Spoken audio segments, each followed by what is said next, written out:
Merhaba. Nasılsınız bugün? Umarım her şey yolundadır. Hi, how are you today? I hope everything is fine. Well, today what I thought we should continue learning vocabulary around food and ordering food. Okay, because this can be something very crucial because you may feel hungry when you just arrive to a new country. First thing you need to find a restaurant and order something to eat. Okay, let's start.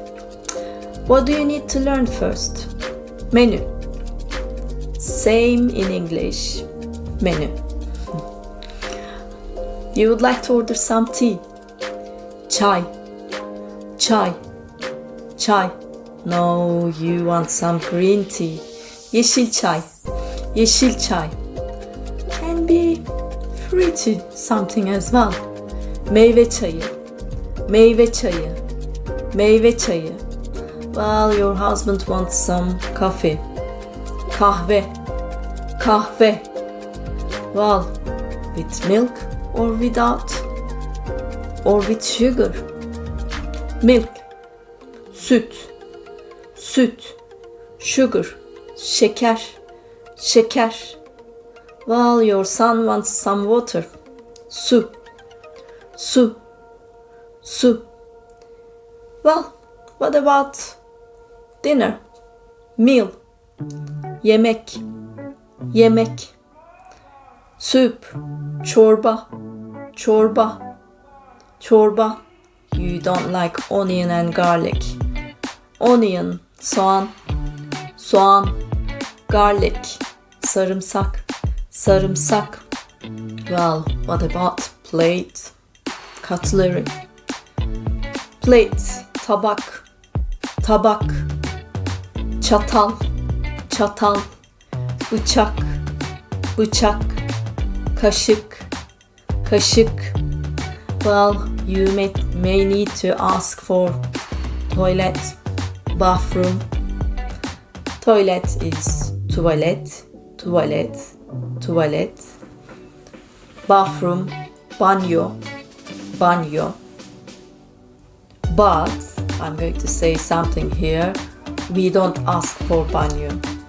Well, it sounds a bit very open, you know, to speak polite.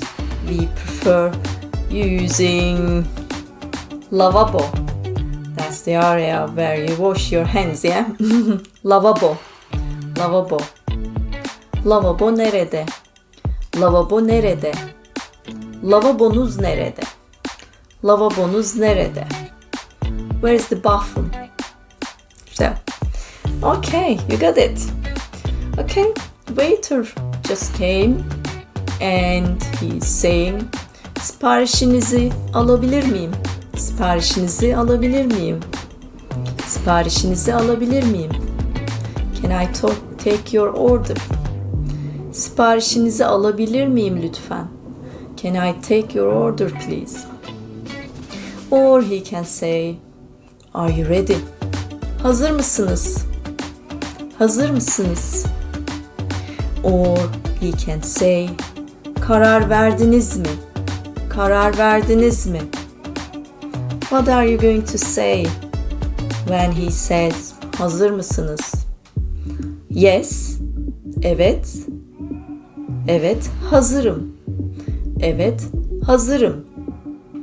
If you are more than one person with family, hazırız. We, hazırız. Well, or he asked, karar verdiniz mi? Evet, karar verdik. Evet, karar verdik. Or if it's only me, evet, karar verdim. Evet, karar verdim. Or hayır, no. Karar veremedim. Karar veremedim henüz. I couldn't decide yet. Or seçebildiniz mi? Seçebildiniz mi? Yemeğinizi seçebildiniz mi? Did you choose your meal? Yemeğinizi seçebildiniz mi? Okay, you're going to order now. Kahve alabilir miyim? Kahve alabilir miyim lütfen? Can I have a coffee please? Sütlü, with milk. Sütlü, with milk. Süt ile. Again, with milk. Süt ile. For example, coffee with milk. Sütlü kahve.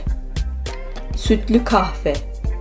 But if you want to order süt and something else separately, then you will say süt ile